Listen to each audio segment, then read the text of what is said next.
kutoa ufafanuzi katika hili ambalo juzi kati hapa hivi nimekamatwa na jeshi la polisi. Sasa nijaribu kupewa masharti fulani kwamba haya, unapokuwa unazungumza haya usiguse haya, ama usiweke picha ya mtu ambao unakuwa unamzungumzia. Yaani wewe usiweke picha mtu. Sasa nijaribu kutoa ufafanuzi, ni kwa nini tunaweka picha ya mtu, ama ni kwa nini nakuwa naweka picha ya mtu. Nakuwa naweka picha ya mtu kwa kumuonyesha ubaya wake anaokuwa anaufanya. Kwa mfano, kuna mwingine anakuwa amezungumza kwenye video na amezungumza hiyo klipu ameiweka pale hivi. Sasa kitu ambacho amekizungumza ni pumba, ni kitu ambacho sio kwa namna hiyo. Watu mtu anapokuwa anazungumza amezungumza kitu fulani, amekituma, anataka kile kitu kiwe namna yeye alivyoona, namna yeye anavyoamini kiwe, watu wajifunze kutokana na kile kitu alichokizungumza. Kwa mfano mdogo, nizungumzie mfano mdogo. Huyu mwanamke ambaye juzi kati hapa hivi kaongea, anasema kwamba mimi rais angenipa mimi urais ndani ya siku moja, ningekuwa ni mimi ndani ya siku moja, basi chama cha Chadema kisinge kuwepo, ningekifutilia mbali. Sasa maana yake alichokizungumza pale hivi ni pumba. Kile ni lazima niweke, kwa sababu tayari yeye kwanza ni kiongozi na ameshaaminisha kwamba watu kwamba kumbe inawezekana mtu mwingine akaumiza watu na watu akaona kwamba ni sehemu ya maisha. Alichokifanya ni cha maana sana. Sasa kile alichokizungumza pale hivi nitamwekea video yake ili nimuonyeshe ubaya aliyoufanya na kuanza kumuonyesha njia ya kwamba wewe ulichokiongea ni kitu cha kipuzi na ni ujinga. Sasa maisha yenyewe yako hivi kwa sababu mimi ni mtu wa Mungu. Kama mimi ni mtu wa Mungu, kazi yangu ni kubomoa na kuharibu, ni kubomoa na kuharibu, kwa sababu zile ngome ambazo umepanda kwa watu, umeaminisha watu kwamba mimi hao watu ningewaumiza. Kwa hiyo tayari umeshapanda ufahamu kwenye akili za watu, kumbe inawezekana mimi nikaumiza mtu na ikawa ni sehemu ya maisha kabisa na mtu asinifanye chochote. Sasa mimi ninachokuja nacho pale hivi ni kukwambia kwamba hiki ulichokiongea ni upumbavu na ni ujinga, ni upuzi. Sasa maisha yenyewe yapo hivi. Maisha yenyewe yako hivi. Asiwepo mtu anaweza kumwona mtu mwingine, na nitakusomea maandiko. Ndio maana kuwa naweka zile kilipu za mtu yule anaongea na maliza na kuja naongea, kwa sababu tayari alishaweka kwenye mawazo ya watu fahamu, alishajenga ngome kwenye vichwa vya watu. Sasa mimi nakuja kung'oa zile ngome ambazo amejenga kwenye vichwa vya watu, na watu wanaamini kwamba ndio sehemu ya maisha. Sasa mimi nakuja na ng'oa, alafu nakuja kupanda. Ngoja nikusomee katika kitabu cha Yeremia sura ya 1 na mstari wa 9, nasema, ndipo Bwana akaunyosha mkono wake akanigusa kinywa changu. Bwana akaniambia, tazama, nimetia maneno yangu kinywani mwako. Sasa nasema, angalia, nimekuweka leo juu ya mataifa na juu ya falme, ili kung'oa na kubomoa na kuharibu na kuangamiza, ili kujenga na kupanda. Sasa hapa hivi unaona kwamba Mungu anasema kwamba nimekuweka kuwa mlinzi wa mataifa. Nimekuweka kuwa ni mlinzi wa mataifa na mlinzi wa falme. Ina maana katika watu ambao ni wafalme, kwa mfano ni maraisi, ni mawaziri, ni watu wakubwa kubwa ambao mnajua ni watu wa heshima. Sasa Mungu anasema kwamba ndipo Bwana akanyosha mkono wake akagusa kinywa changu.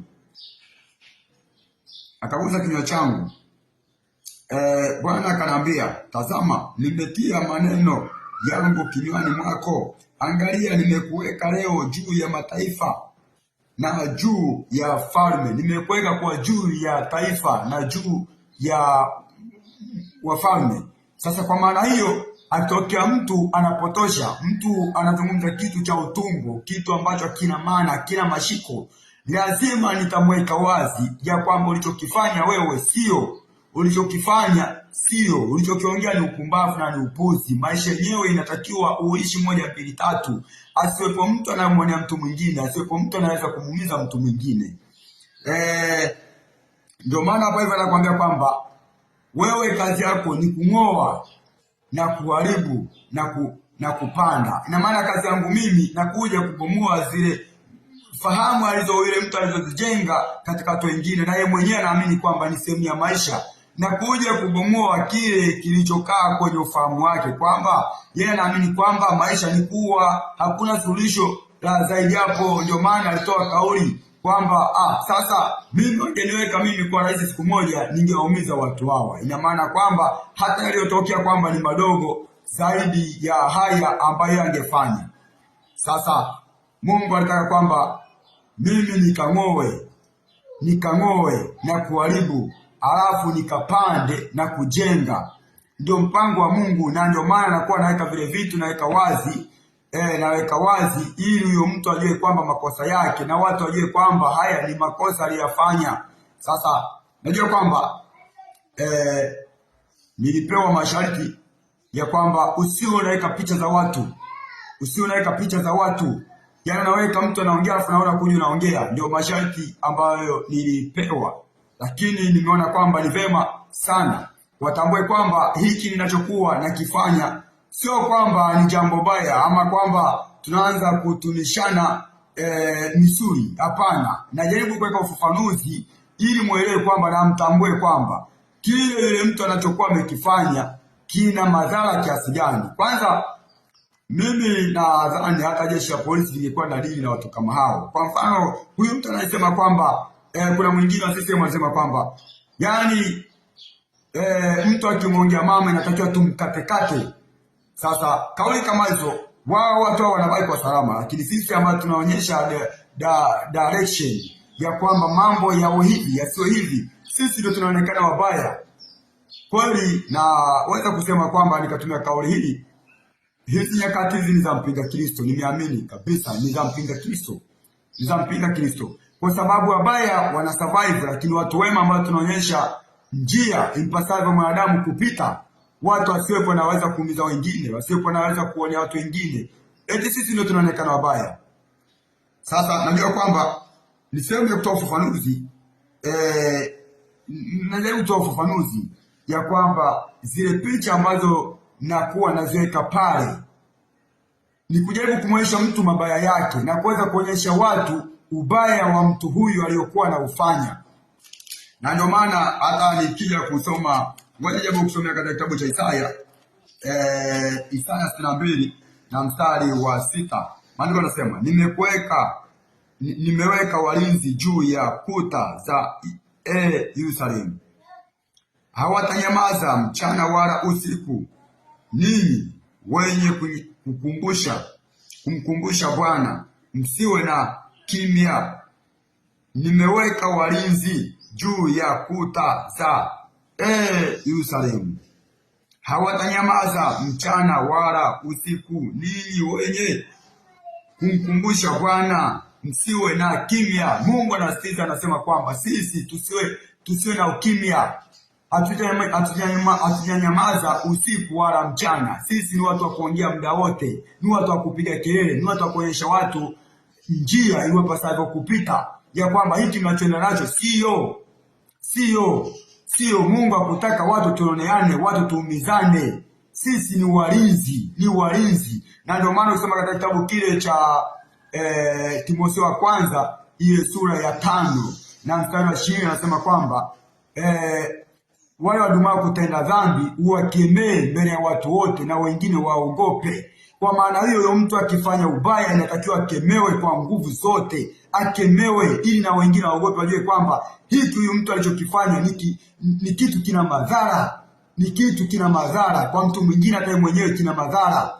Kwa hiyo mkemee na watu wote wajue kwamba huu ni ubaya, kwa sababu mtu anapokuwa anaongea kwenye mtandao, maana yake ni kutaka watu wafanane naye jinsi alivyoona. Ile ni elimu, ile ni darasa, ni shule. Anapokuwa anasema kwamba watu tutawakatakata, anataka na watu wengine wachukue hatua kuua watu, kuumiza watu. Mtu yeye anatakiwa umweke wazi, umwambie kwamba madhara yake, hakika unachoenda nacho hiki sio. Inawezekana kuishi bila kumwona mtu mwingine, inawezekana kuishi kumpenda ndugu yako ama kumpenda jirani yako kama wewe mwenyewe unavyojipenda. Kama unavyopenda watoto wako wao salama, basi nawe inawezekana ukamtenda mwingine ikawa kwa sura kama hiyo. Sasa Mungu anasema kwamba hawatanyamaza, na ndio maana ukisoma katika kitabu cha Wakorinto maandiko yanasema kwamba uwe tayari kuhubiri neno wakati ukufahao na wakati usiokufaa. Karipia, onya, kemea kwa uvumilivu. Kemea kwa uvumilivu, karipia, onya, kemea. Ukisikia karipia, onya, kemea. Sio maneno mara hii unavyofikiria, hata pamoja unasema kwamba unatukana. Hapana, ukisikia karipia, kemea. Karipia sio maneno ya kuambia kwamba unajua bwana utaacha, kama wanakola sasa hivi ambao mnaamini kwamba ndio neno la Mungu. Sasa kwamba nitaenda kuongea katika ulimwengu wa roho, Mungu atakusaidia. Mtu anafanya madhara, mtu anasema ataenda kumwongea katika ulimwengu wa roho, anaenda kujifungia kwenye chumba, anasema tunavunja nguvu za giza, tunavunja shetani. Shetani ni yule uliyemuona. Huenda tujue hata maana shetani ni nini. Shetani ni wanadamu wenye mawazo mabaya, wanadamu wanaofanya mabaya, wanadamu wanaoasiri watu wengine, wanaumiza watu wengine, wanaofanya mabaya. Wengine wanalia, wengine wanaumizwa, wengine kila aina mabaya yenye madhara. Huyo ndio shetani. Lakini walokole wengi wanajua kwamba shetani kwenda kujifungia katika kwenye chumba na kuanza kuvunja, wanakanyaga chini. Ni upumbavu tu.